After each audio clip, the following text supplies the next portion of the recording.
Bebe Cool tamuwadde kusa naye nga bwe mukiwulidde tusabye kooti omukulu Alex Mwangi yatukirira yatugambye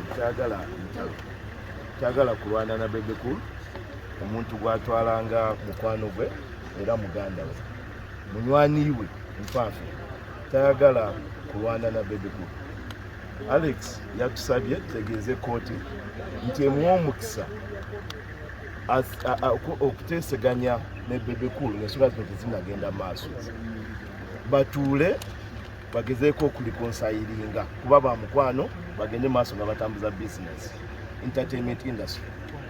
Kooti ekkiriza okusaba kwa Alex Muhangi neeragira nti omuwaabi n'omwawaabirwa Muhangi ne Bebe Cool baweereddwa weeks 2 okuteeseganya bwe baba n'abakkirizaganyizza tukomyewo ripooti mu kooti oluvannyuma lw'ezo weeks 2 bwe banaaba tebakkirizaganyizza kitegeeza Alex aba ayolekedde eruzira naye tusuubira nti tekigenda kubaawo.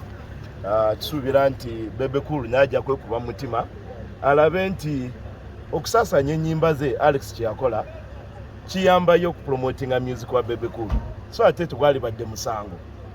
Maybe n'ekirala kyenjagala okutangazaamu mwe public saagala omanyi Alex musajja wa nnyama ntono small body man big wallet.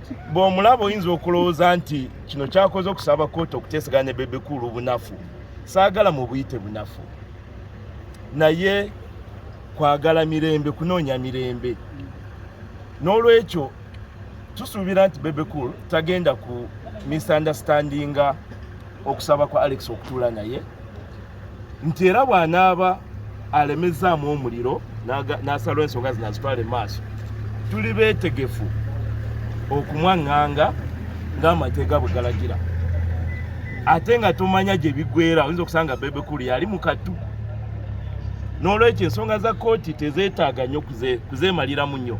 Bw'obanga omuntu akwadde omukisa muteeseganye n'alisabye muganda wange mukwano wange Bebe Cool atulaganye ne mukwano gwe era muganda we Alex Muhangi baddiŋŋane. Nze kyendowooza okusaba kwenkoze njagala bafuneyo omutabaganya omu bombi gwe bakkiririzaamu abatuuze abatabaganya.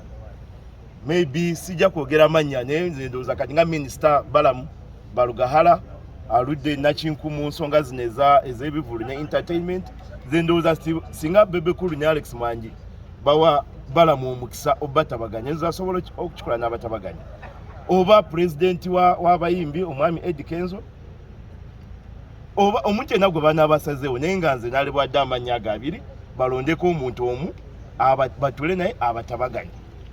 So kyekyo batwadde weeks 2 batabaganye bana balemezeddwa emisango gya Bebe Cool ku Muhangi gigende maaso. Kanso katono nnyo kulinnya amanya nze Robert Lutalo Ergon Advocates. Katono nnyo waliko comment statement amu bagifiiriddwa tebagifuna. No kooti Alex Muhangi asabye kooti emuwa omukisa okuteeseganya ne Bebe Cool.